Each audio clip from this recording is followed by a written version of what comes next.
Sobat Islampedia, sebuah portal berita daring berbahasa Arab pada tahun 2017 memberitakan sebuah untold story dari penemuan yang mengejutkan. Para arkeolog dikabarkan berhasil menemukan artefak yang diklaim sebagai kitab Zabur kuno. Penemuan ini terjadi di daerah Al-Madil, sebelah tenggara Beni Suef, Mesir. Artefak tersebut menjadi peninggalan arkeologi yang spektakuler, mengingat keaslian kitab Zabur hingga kini masih terus dipertanyakan. Manuskrip yang ditulis dalam bahasa Koptik pada kulit rusa ini ditemukan di bawah kuburan kuno seorang anak perempuan yang berasal dari abad ke-5 dan ke-6 Masehi. Kitab itu dipercaya berasal dari sekitar abad ke-4 Masehi dan berisi salinan lengkap kitab Mazmur Nabi Daud, termasuk 151 lagu pujian kepada Allah Subhanahu wa Ta'ala. Kemunculan kitab Mazmur Nabi Daud ini dianggap sebagai penemuan manuskrip Mazmur terlengkap dan tertua. Namun, otoritas keperbakalan Mesir belum menjelaskan lebih jauh bagaimana isi dari kitab Mazmur tersebut. Kini, manuskrip ini disimpan di Museum Koptik Mesir dan dianggap sebagai manuskrip terpenting yang dipamerkan di museum tersebut. Sobat Islampedia, di antara kitab-kitab Allah yang sudah Allah Subhanahu wa Ta'ala turunkan ke muka bumi, ada yang dia itu familiar di kita. Contoh misalkan seperti Taurat, karena saat ini masih banyak dipakai oleh orang-orang Yahudi juga kan. Lalu ada Injil, orang-orang Nasrani juga pakai. Lalu kita, Al-Quran. Tetapi ada kitab Allah Subhanahu wa Ta'ala juga yang Allah turunkan ke atas muka bumi, tetapi tidak familiar itu isinya. Apa dia? Zabur. Zabur adalah kitab yang Allah Subhanahu wa Ta'ala berikan kepada Nabi Daud alaihi salam. Wa ataina Dawuda Zabura. Kitab Zabur. Bagaimana kitab Zabur ini? Kitab Zabur adalah kitab, kalau kita lihat dari bahasa Arabnya, Zabara, artinya menulis. Ada yang mengatakan bahwa kitab ini karena dia ditulis, sehingga seolah kitab yang ditulis dan dia dibaca. Karena kala itu tidak seperti kita saat ini ya, begitu mudah untuk menulis dan begitu mudah untuk membaca. Tidak, saat itu Nabi Daud alaihissalam hidup 1000 tahun sebelum Masehi, sehingga kondisinya mungkin tidak seperti kita. Maka ketika firman-firman Allah itu ditulis dan bisa ditulis dan diperbanyak dibaca oleh orang lain, maka disebut Zabur. Lalu di dalam bahasa yang lain juga disebut Mazamir. Mazamir. Kenapa? Karena memang di situ seolah ada tulisan-tulisan yang ketika dibacanya itu dengan lantunan tertentu, dengan langgam tertentu. Lalu kalau dilihat apa isinya? Zabur, kalau dilihat dari literasi yang ada, diceritakan bahwa Zabur ini isinya adalah nasihat. Zabur isinya tasbih. Makanya banyak sekali di dalam Al-Quran yang mengatakan bahwa gunung bertasbih, burung bertasbih, hewan-hewan bertasbih bersama dengan Nabi Daud. Seolah itu mencerminkan isinya Zabur adalah tasbih, adalah doa, adalah pujian. Lalu apakah ada syariat?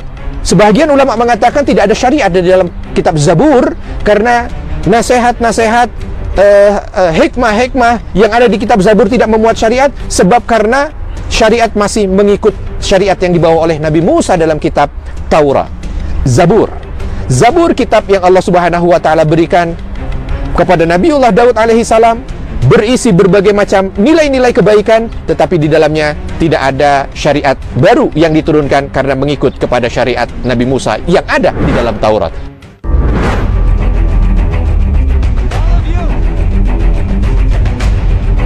Sobat Islampedia, sebuah pertanyaan mencuat. Lantas, kapankah Nabi Daud mendapat gelar kenabiannya? Beberapa riwayat menyatakan bahwa Nabi Daud mendapat gelar kenabian setelah berhasil mengalahkan Jalur menggunakan ketapelnya. Kisah tersebut bermula ketika Daud menjadi bagian dari tentara Raja Talut yang berusaha membebaskan wilayah Palestina. Setelah kemenangan itu, Nabi Daud dielulukan sebagai pahlawan perang dan diangkat menjadi pengganti raja. Suatu hari, Daud mengasihkan diri sekaligus untuk bertobat kepada Allah Subhanahu wa Ta'ala. Dalam pengasingannya, Daud memperbanyak zikir dan memuliakan Allah dengan bertasbih.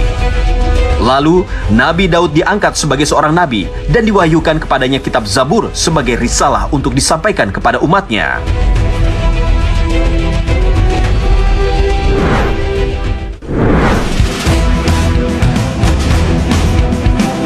Sobat Islampedia, sebuah untold story terungkap dari kisah hidup Nabi Daud. Sosoknya ternyata dikenal disiplin dalam membagi waktu. baik untuk keluarga, mengkaji ilmu, beribadah, berdakwah, hingga memimpin kerajaan. Kemuliaan Nabi Daud terpancar pada kecerahan di matanya, sampai-sampai dalam hadis riwayat Abu Hurairah dikisahkan bahwa Nabi Adam dengan ikhlas memberikan 40 tahun umurnya kepada Nabi Daud. Adam kemudian melihat seseorang di antara mereka, dan berkas cahaya di antara kedua matanya membuat Adam kagum. Lalu Adam bertanya, "Ya Rob, siapa dia?" Allah menjawab, "Dia seseorang dari kalangan terakhir umat-umat dari keturunanmu. Namanya Daud." Adam bertanya, "Berapa usia yang engkau berikan padanya?" Allah menjawab, 60 tahun.